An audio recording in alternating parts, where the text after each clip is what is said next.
Dumelang, welcome to Face the Nation. My name is Clement Manyatela. Great to have you with us here on SABC News. On the show tonight, is Cat Matlala going to appear before the parliamentary inquiry tomorrow or not? The chairperson of the committee is insisting that Matlala will appear before the committee despite his lawyers saying he's not ready and prepared for the testimony and that his mental health has been negatively affected by the CMX prison. In fact, his lawyers are threatening to go to court if Parliament somehow continues with this testimony tomorrow. The chair of that committee, Soviet Lekganyane, speaks to us tonight. Also on the show, where is the RAF CEO Collins Letsoalo and why has he ignored Parliament's summons? His lawyers have written to Parliament calling the Scopa inquiry into the affairs of the Road Accident Fund unconstitutional. Well, he's going to join us tonight to explain. And then later, the chair of Scopa, Songezo Zibi, will come through and respond to that interview. But first, my comment.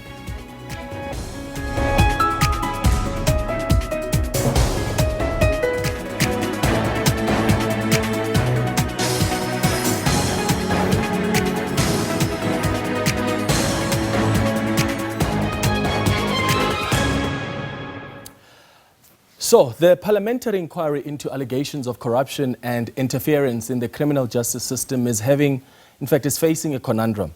The committee has basically set up infrastructure in Pretoria and its MPs travelled all the way from Cape Town to hear the evidence of Vusmuzi Cat Matlala, who is behind bars at the Kgosi Mampuru prison. So MPs have come all the way here from Cape Town to accommodate Cat Matlala because there were concerns raised around his security if he was to be transported from Pretoria to Cape Town. So they decided to come to his home currently, which is the prison. That is why the committee decided to also hear the testimony of other Gauteng-based witnesses today while they're here in the province. Now, Cat Matlala has asked for a postponement through his lawyers. He seems to be getting cold feet and he wants his appearance before the Ad Hoc Committee this week to be postponed. His lawyers have written a letter saying that he is not prepared for the appearance and they are requesting additional time. So the lawyers are saying in their letter to the committee chairperson that consulting with Mr. Matlala has become an absolute nightmare in prison. They say, and I quote here, we at times experience difficulties with the network coverage in the CMX prison and that the infrastructure in the CMX prison is not conducive to have a productive consultation as there are no proper facilities, end quote. They also say that the detention of Cat Matlala in the CMX prison has negatively affected his health and mental capacity. So they're saying his mental capacity is negatively being affected by his incarceration and detention in that CMX prison. And I wonder if they're not trying to indirectly influence the decision to remove him or move him from the CMX prison to an ordinary prison. To say, well, if you want him to cooperate and he needs to be prepared, then he needs to be in a conducive environment. I don't know, but anything is possible. The committee has spent so much money and time coming to Pretoria to accommodate his testimony. But then again, is it worth it to force him to testify if he's not prepared? What happens when he can't answer certain questions because he doesn't have information, because he's not adequately prepared? I mean, MPs are going to get frustrated with that. So what's the compromise? His lawyers have said that should they receive no response that is written or a written undertaking from the committee chairperson, Soviet Lekganyane, by 3 p.m. earlier today, they will proceed with an urgent application to have the proceedings postponed up until such a time that they have properly consulted with Matlala. But the chairperson, as I said that this testimony will continue and he's going to join us in a moment to explain how. So the question we're asking you tonight is, what do you make of this request by Vusmuzi Cat Matlala's lawyers for a postponement in his testimony before the Ad Hoc Committee, citing health and mental capacity as well as the lack of readiness? And what do you think should be the approach of the committee should Matlala not appear? Do they go ahead and summon him? Do they allow him more time to prepare and they get the testimony from other witnesses in the meantime? Also, do you think it's worth it for the committee to invite Brown Mogotsi to appear, given how unproductive and weird his testimony was at the Matlala Commission? Because there appears to be lies after lies. So wouldn't the committee be wasting its time? Or do you think his testimony may be of value to the committee? You can send us a WhatsApp voice note right now on 078 459 1897. Remember to tell us your name and surname and where you're sending the voice note from. Please keep it at 30 seconds. Alternatively, you can send us an X on @FaceTheNation SABC.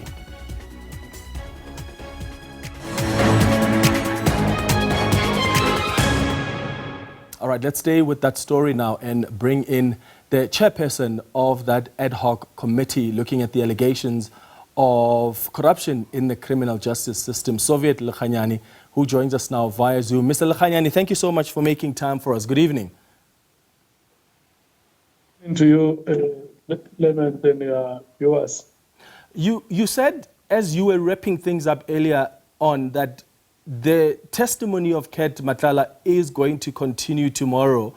But this is, even though his lawyers had written to you to say he is not ready, he is not prepared, they're asking for a postponement. Does this suggest that between the time they wrote the letter and when you made the announcement, you've been in touch with them and you've somehow found a compromise? Look, we just to put the record straight, because we have been talking to Mr. Matlala and his representative for the last 4 weeks. So what is happening now is that we are at a point where they wanted to raise issues with us, and then we have come to an agreement. Unfortunately, things happened the way they did, where you have what can I say, spectators who want to take penalties. Mm-hmm. If you have a problem of a spectator who wants to take a penalty, you will end up having matters being handled the way they are being handled now. Mr. Matlala and his lawyers have made a commitment that they were going to appear before the committee, and at some point he had to change his lawyers because of the reasons that were known to him. But that did not affect the consultations that were happening between him and us. Mm-hmm. And we are at a stage where, until we reached a point where we came to Pretoria this week with the understanding that the proceedings were going to happen. That letter was not meant for your consumption, but because you always have spectators that want to play penalties. Mm-hmm. They invaded the pitch, and that is how the penalty was played. But there is nothing lost. We have been able to talk to the witness and his representatives, and that's why we made that announcement that we were proceeding with the hearings tomorrow. They have requested that we start at 11 o'clock tomorrow and 10 o'clock on Thursday. So there must not be any panic. Okay. The witness will be with us tomorrow. For sure, you know he's at that venue already. So, there is no difficulty. Okay. So to be clear then, what compromise were you able to reach? And I'm asking that question because the lawyers seem to be concerned about the amount of time that was given for them to prepare. In that letter, they indicate that his mental health has been impacted by this maximum security prison. They're indicating that even when they were consulting with him, he was not remembering certain things. Are you at all worried about that? Because that can frustrate the process. You don't want the same situation that you had with Cedric Nkabinde, who was unable to say whether it was September or October and had not done enough work to try and make sure that he was ready for that testimony. Are you not worried at all about that? Look, for now, we don't want to make any observation on the testimony that Mr. Matlala is going to make before the committee. Let's allow him to come tomorrow, present himself, and then together with the legal team, they will lead evidence. And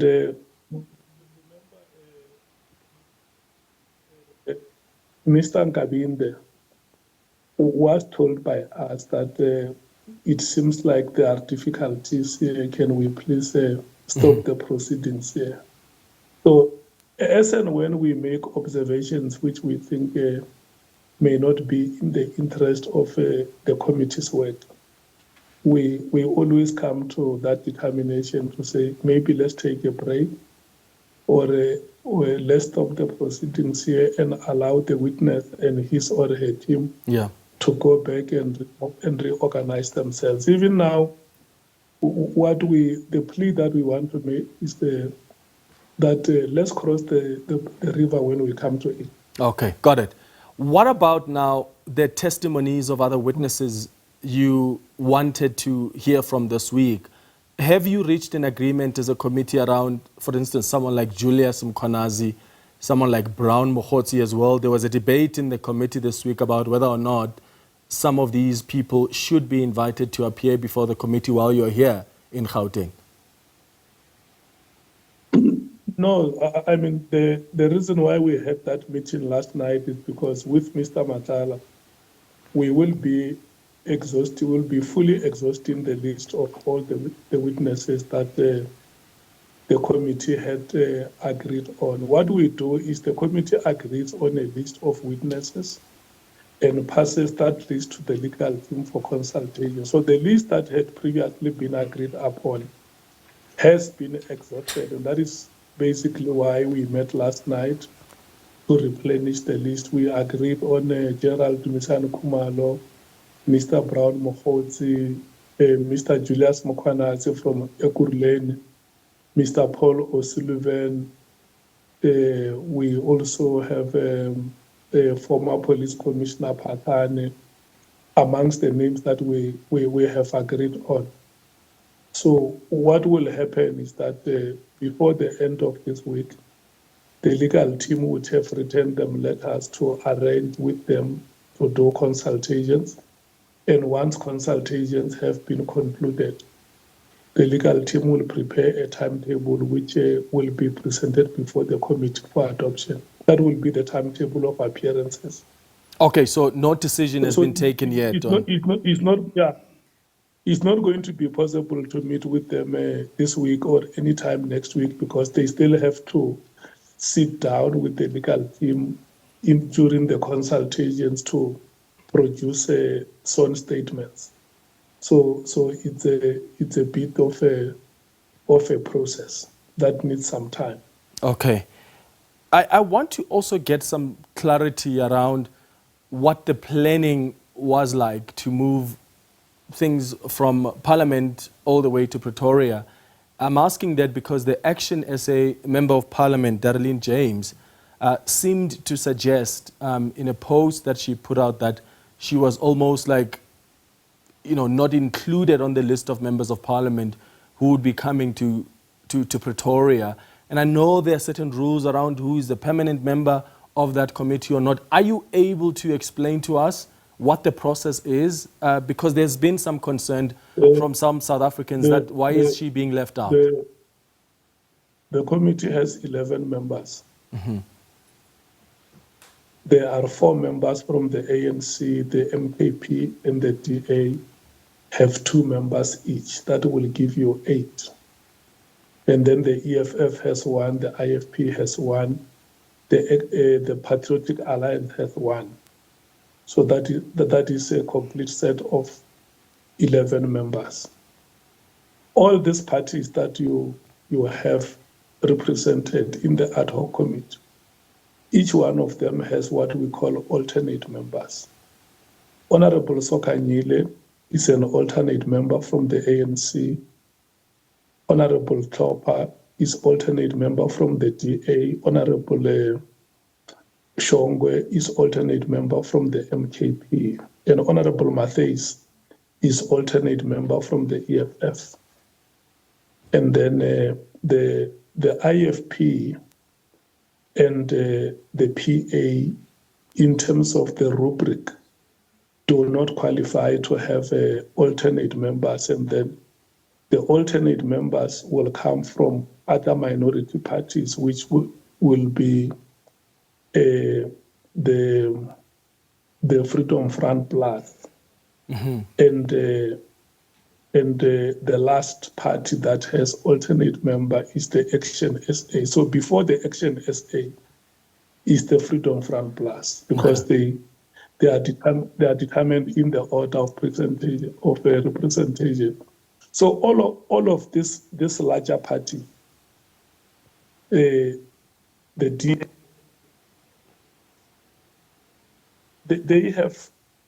they have made arrangements for their alternate members to be here.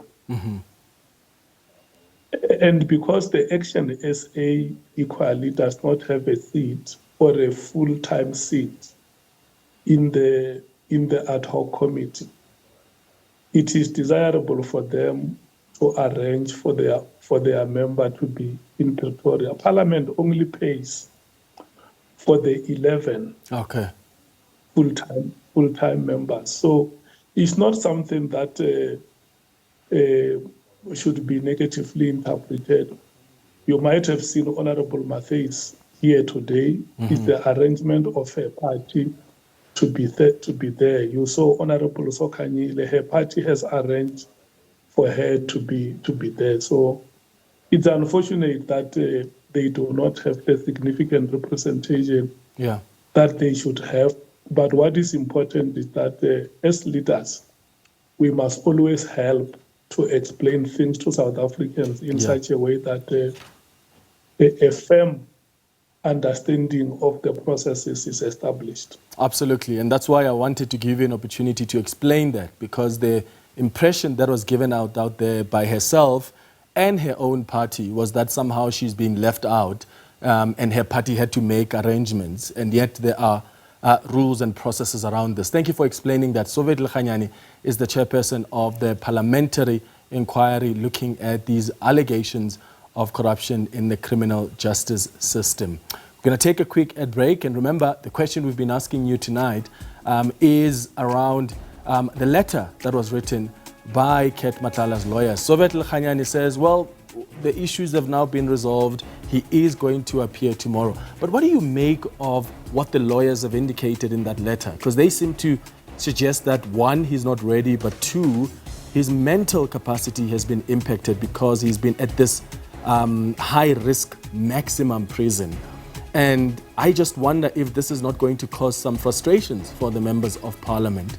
You don't want a situation where you're asking someone who's on the hot seat questions and they're unable to answer some of them, and the justification they will give is that, well, we were not ready for this.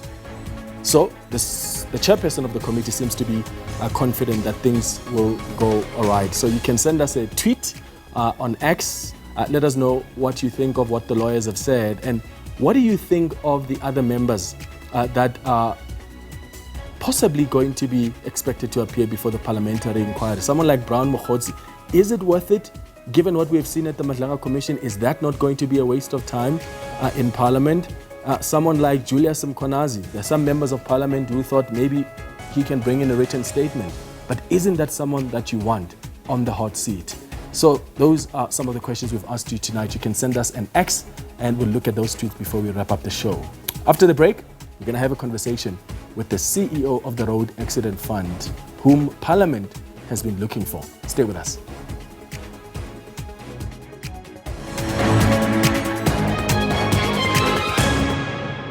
Welcome back. Former Road Accident Fund CEO Collins Letsoalo has not appeared before Parliament's Standing Committee on Public Accounts, despite summons being issued for his testimony. The Scopa inquiry is looking into financial affairs at the Road Accident Fund. In a letter to Parliament, Letsoalo's lawyers say the committee must cease from compelling their client to participate in what they call an irregular process. Collins Letsoalo is in studio with us now. Thank you so much for making time for us, Collins. Good evening. Evening, Clement, and evening to the viewers. Parliament has been looking for you. Where have you been?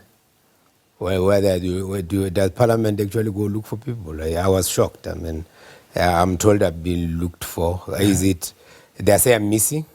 The only people that can register a missing person is your next of kin, isn't it? I mean, they go to the police, they say the guy is missing. Yeah. So, am I wanted? No, I'm not wanted, so there's no issue. I don't even know what this is about. Yeah, so the summons that they wanted to issue to you, Parliament says they've gone to all the addresses that you had indicated in your correspondence with them, and there was no one there. Yeah, well, when you go to a postal address, what do you expect?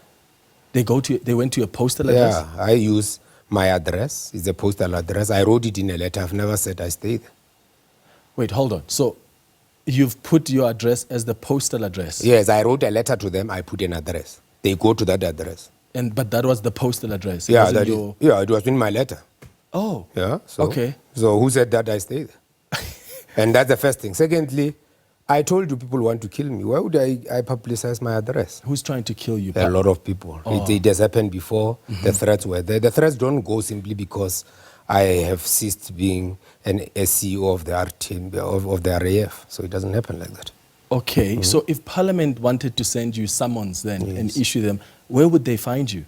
Well, my lawyers wrote to them. If they were interested in serving those summons, my lawyers told them, serve those summons, we'll collect them on behalf of the guy. We'll receive those summons.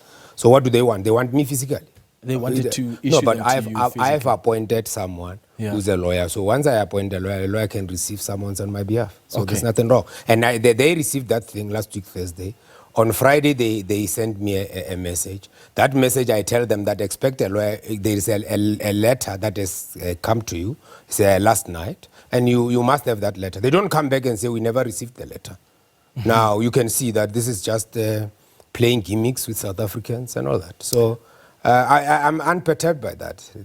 Okay. So you have decided not to participate in this inquiry. Why do you think the committee, because I've read the letter that your lawyer sent to the committee, why do you think the committee doesn't have the authority to look into these affairs of the Road Accident Fund? Because that is exclusively the competency of PCOT with the Portfolio Committee on Transport. You would see it in Rule 227. It's oversight. They maintain oversight. That is an inquiry that is supposed to be done by the Portfolio Committee. And of course, the Standing Committee on Finance can actually exercise those powers of 227. That is in Rule 232. So this Rule 245, there's nothing that says oversight there. It says Scopa considers financials when they are submitted to Parliament, not some story about people complaining about this and that. It doesn't work like that. So let's look at that Rule 245, because Scopa's powers are limited to those listed to Rule 205, namely 245, to consider 245, to consider financial statements, annual reports, and the Auditor General's reports when submitted to Parliament, and to initiate investigations within the defined competence. Yes. But Scopa began this inquiry after the presentation by the Auditor General, and this Rule 245 already speaks to the Auditor General's report. No, that's not true. Because there's no, if you remember very well, the financials of RAF were never even considered by Scopa at that point. You would remember that the recent financials have just been submitted in Parliament. They've never been. I mean, it's very, very recently after that. What about the financials before? The financials before, they were there, but that is not the thing. They invited people to come and complain to them. Where is it written there that they can do that? But what I'm saying is, Scopa says, we looked at the previous financial report. The Auditor General provided a report about that. That's when we initiated this. But did you see their summons? Do they talk about that anywhere in those summons? Well, maybe they didn't say so. But no, that's but I mean, that's not the case. They are discussing issues of HR.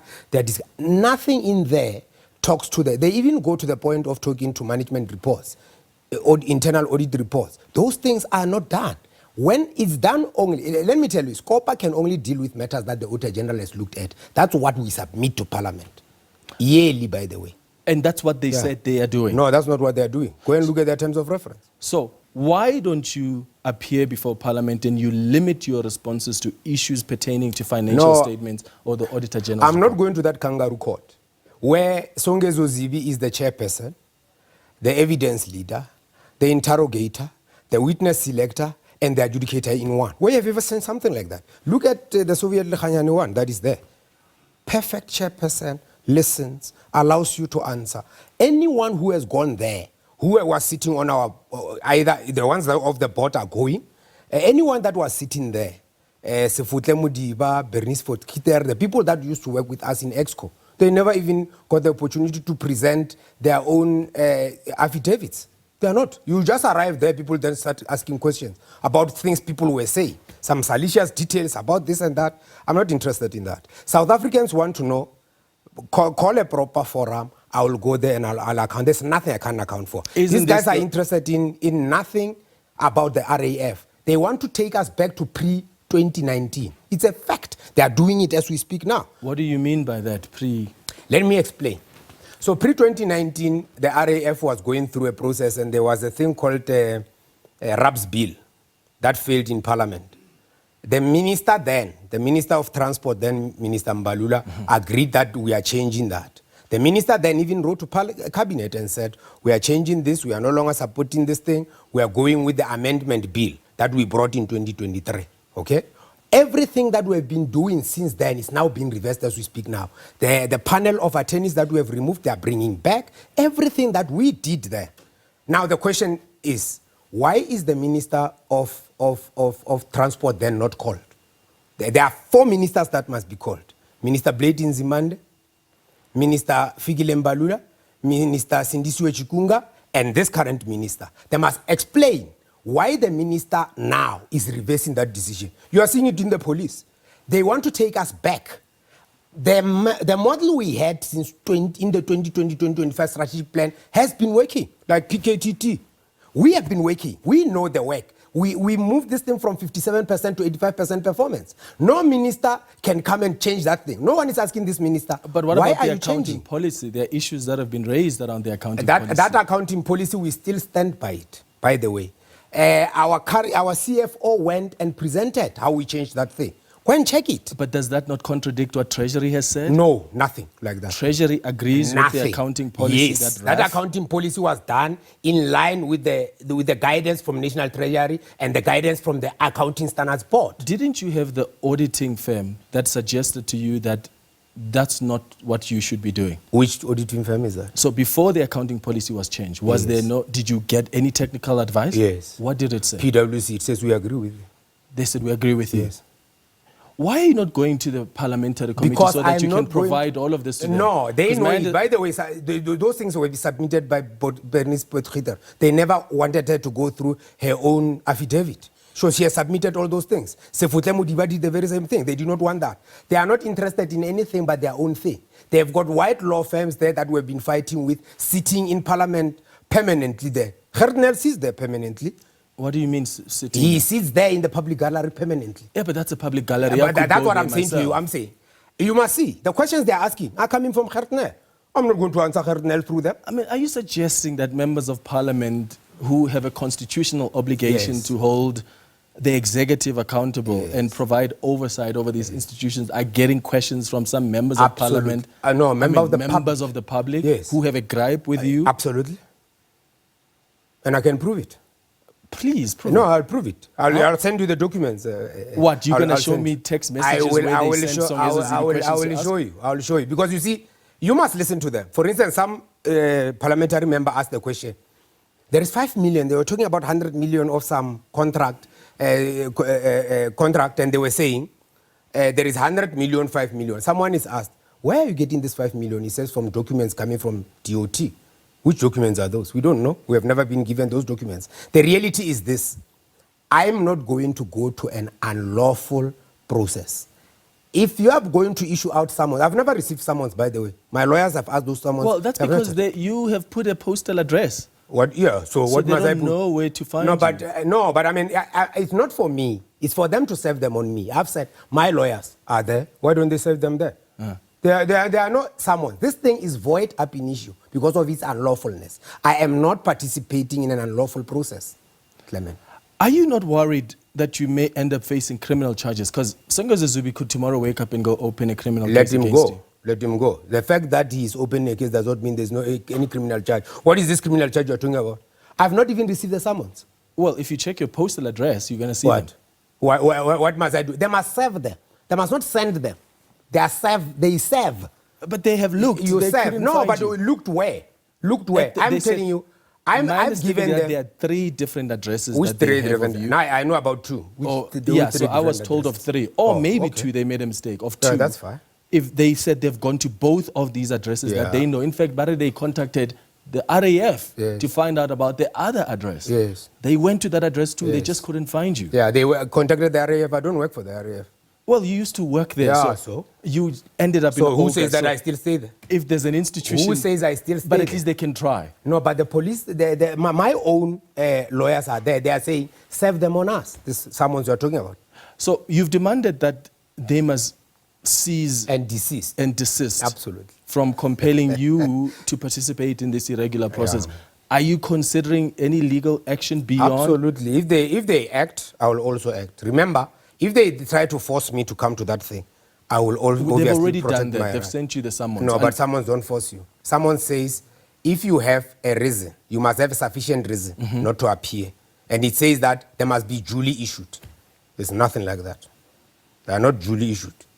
Because they are a product of an unlawful process. So You they are believe. fruits of a poison tree. Okay. That's how it works, Clement. Let me- Unfortunately. yeah, and we'll have Songezo Zibi because Yeah. so that we can hear what their Yeah. next move is. Yeah, no, So them I need to right. understand what your feelings have been when you are watching the testimony from some of the employees at the Road Accident Fund, because some of the things they've said are quite wild, quite unbelievable. I hardly watch it. Okay. Because the same way I do not watch, what do they call it, Mzansi Magic. The same way I don't watch all these things. I'm not going to pollute myself with funny things that are not evidence, are not anything. Take the issue of security, for instance, because Yes. that's one issue that they've raised. Absolutely. Is it true that you've got 9 bodyguards? No, I didn't have 9 bodyguards. How many did There you were have? 9 bodyguards around me. 3 of them were around my family, so it's 2 at a time, plus 1 that is a reliever. On the other side, there were 6. There were 4 at a time and 2 relievers. So your family had 9 bodyguards. All of us had 9 Yes, bodyguards. as a Why are family. you saying your family? I had 6 bodyguards. My family had 3. 6 bodyguards? Yes. 2 of them are relievers. I'm Yeah. telling you. It's a simple thing. Let me explain. There's the first car where I sit in, which was an armored vehicle. There is a driver and what they call BG1, which is a bodyguard. Below is, behind us, it's 1 person who's driving and the other one. When I get out, the 2 remain in the car, the other ones move with me. Okay. So that it's not me that created that thing, by the way. It's something that the security said, once you say there is an extra car, I used to have only 1. There were threats. We went to the SSA and all that. I can explain that. There's no Okay. problem. In any event, the public protector is investigating that. So why don't you wait for that? Because the outcome will tell you whether I actually provided bodyguards for myself or not. Yes, but obviously Parliament is a different institution, so they've got every right to continue with their own separate process. There's nothing wrong with that, by the way. But the problem is when they go into areas that they don't. Scopa does not have the power to investigate my bodyguards. Well, Unless they come as a consequence of a finding from the Auditor General. well, if there are financial mismanagement and part of it is a consequence of bodyguards that were Yes. acquired without the regular process, that Yes. makes it part of its financial money. mismanagement that is picked up by the AG and it becomes a finding that affects the audit reports. Yeah. Then it comes to Parliament and then Scopa can raise that as an issue. Just to There's be no clear problem. though, was there a threat assessment that was done? Because another allegation made is that the police did a threat assessment and they said there's no threat. Well, you should have watched Maria Rambaulu, who was the COO at the time. They will tell you they did that work. I did not do that work. I was never involved in my own threat analysis. I was never involved. Remember, they just interviewed But me. did the police do a threat assessment? Yes, they did. Did they find Yes, that they there's a did. threat? Yes, they did. They did. So the security, and I'm forgetting his name, I'll get Songezo Caesar. to, who appeared before Yes. Parliament. Lied. Oh, so he was lying? He is lying. And let me tell you, when they found out, when Maria Rambaudi said, yes, there was a threat, they don't say, but that guy lied, let's go and open a case of perjury. They don't. Did 'Cause Maria they're not provide interested. proof? Because- Yes, she did. They asked her, did you sign? Yes. She says, yes. Was there a threat? Yes, there was a threat, and she explained the nature of the threat. So why didn't they? So is there why don't they evidence bother? of the police indicating that there is a threat? Absolutely. And I'm saying to you, I spoke to the SSA. The recent one was SAA where or SAPS? SSA. Yeah, but that's a state security agency, and then there's the SAPS. Yes, there's the SAPS, which uses crime intelligence. Okay, with the threat that I had at the time, I went to talk to the SSA. SSA went and talked to the crime intelligence. So I did, and I spoke to them on the 14th of February 2024. So the in a SAP building that is not known, it's a clandestine building that they operate SSA at. So I know who I met there. So the SAPS provided this threat assessment. They said there is a threat, Yes. and then the next process was you met with the state security agency. No, which I'm was saying that is the first part. the state security Okay? agency. The first part is the crime intelligence. They ran 2 reports. The first one said no threat. The second one says there's a threat. Okay, hold on. Okay? So crime intelligence through the SAPS Yes. said, the first one said there's no Yes, threat. yes. Okay, but that's important to mention. Yes. Right? Yes. The second one said, There is a threat. what was the time period between the 2 reports? I don't know, probably 6 months or so, I don't know. But the other one, what I know is that when we read it, it said that in Silver Lakes, where I used to stay, there are no break-ins, therefore there's no threat. I mean, really? And then the second one, of course, it was done. And of course, it said there's a And threat. when was the security actually gotten? Is it after the first It report? was after the second one. Oh, the is first it- one is I this got myself, after the my second own report? people to take care of me. Yeah. So are you, the people who have appeared there in the wild Allegations that they claims, and I say wild because they're shocking us as South Africans. you must be shocked. Which is why it's important, I think, for you to also make time so that you can dispute that if you No, really have the evidence. you didn't read my letter, Clement, because if you read my read the letter, at the end it says, if you put a properly constituted thing that is lawful, I've read that, and of course they'll challenge that and argue that It's fine. it is constitutionally. Is there a constitutional right much as is my constitutional right? I by mean, the way? part of the allegation is that when you go to your girlfriend's house, when you go out of the car, you need someone. It's an open secret that I'm a polygamist, by the way. So there's nothing. He's salacious. He knows that it's my Is it wife. an open secret? He knows. It's open. No, everyone knows. I don't know that. No, but I'm telling you. Okay. I am telling you. So there is no question about it, by the way. So this thing of going to call my woman a girlfriend is How many wives do you notorious. have? I have currently 2. 2 wives. Yes. Okay, and Yeah. that's known in the family. It's not a It's big known in the surprise. family, yes. So what's the problem? Msiza knows it, by the way, that it's known also in the family. So Msiza was quite close to me. But like Julius Caesar, Brutus was very close. Like Jesus Christ, Judas was quite close. So, when people do that, I mean, there's just desperation. It's just desperation. But is it true that when you got out of the car at your second wife's, as you say, his house, then you felt that's that my you house. would be vulnerable? That's my house. And that's not how it was said. Let me tell you how this thing was tailored. The question is, he says the car can't open windows. And it says, at a boom. There is a boom at RAF. There is a boom at the toll gates. There is a boom at each and every property that I own. That property that he's talking about, he knows it's my property.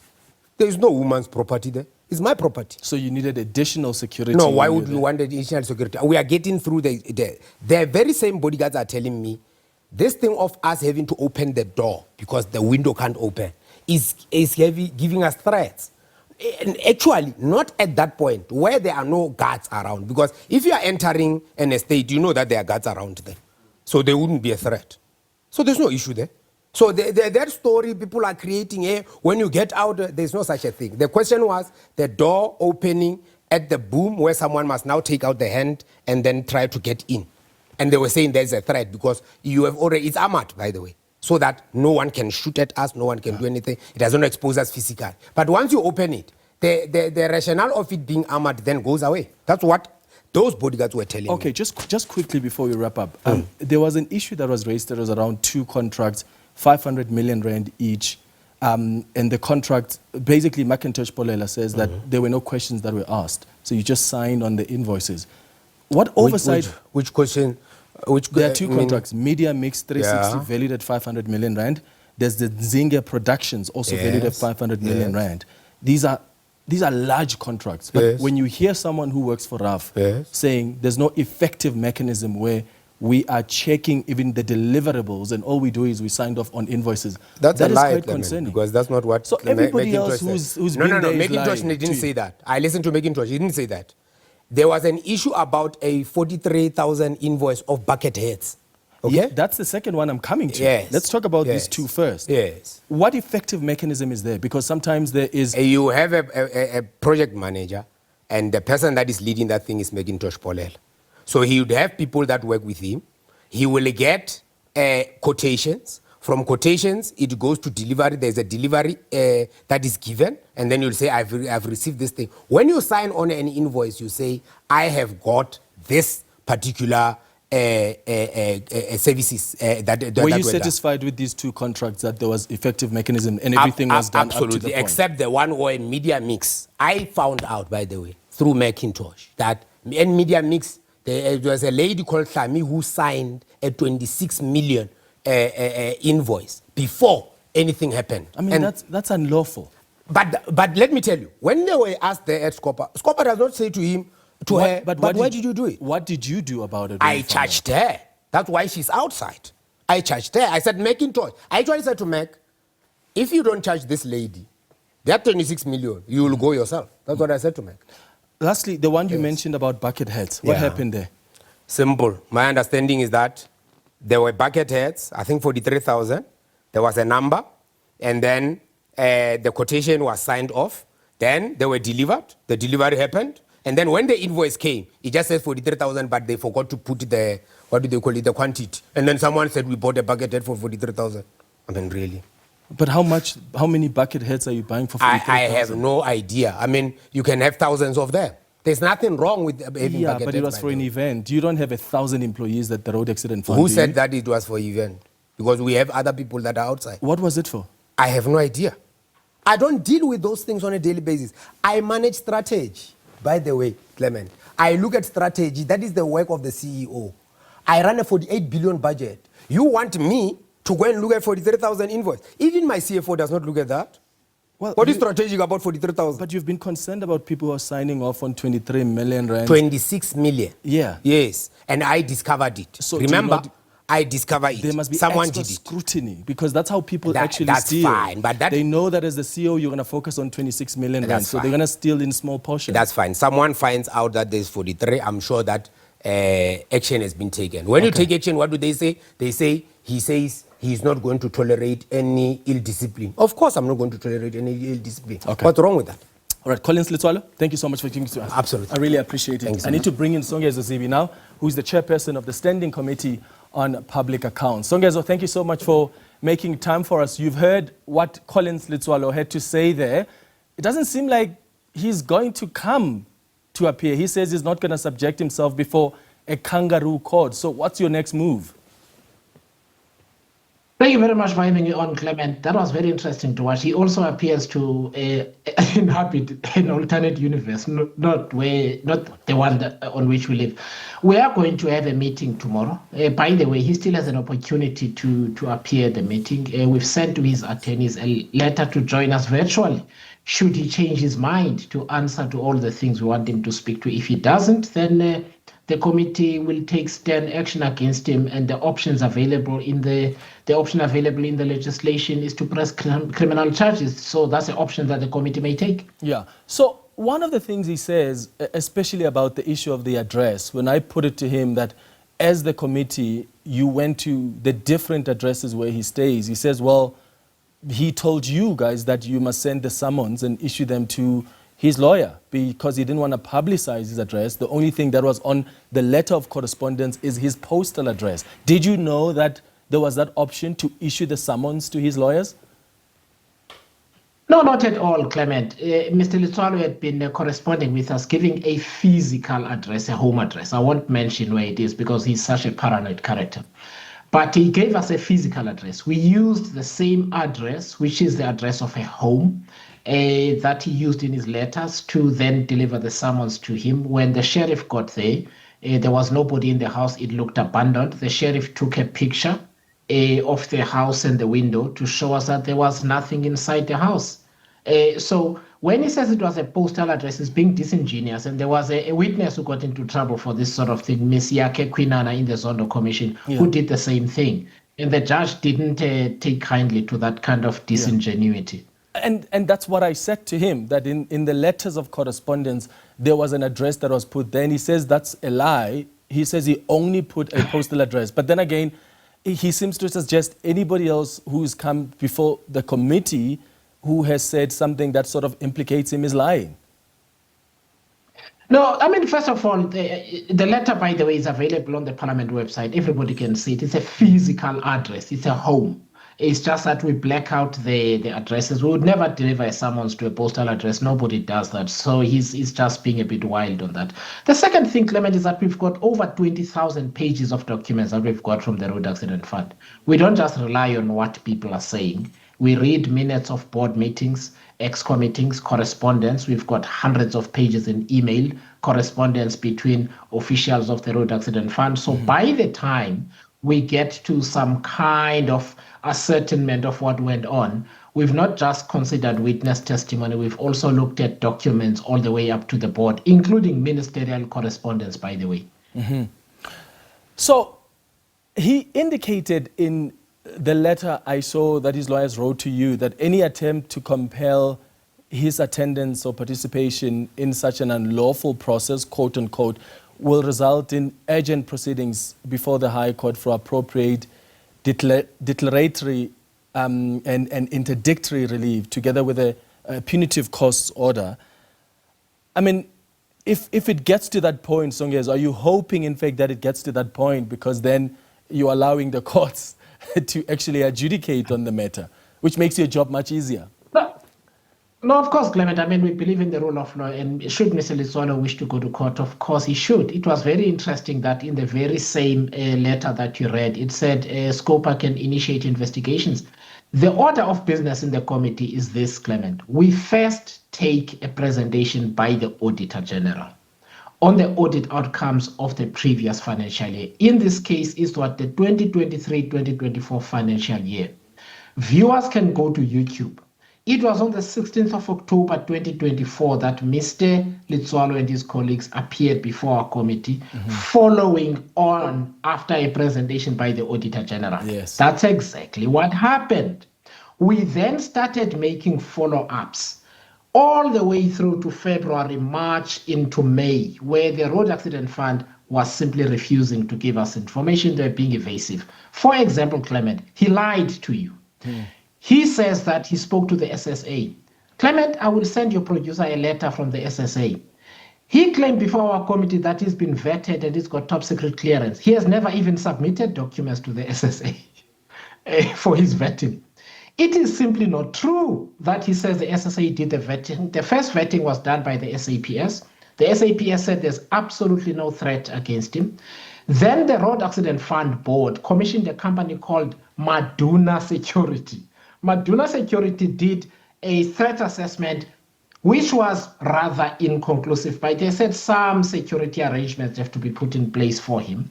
The board then, as part of his contract, because he was anxious that this be put in his contract, approved 480,000 rand per annum expenditure on his security.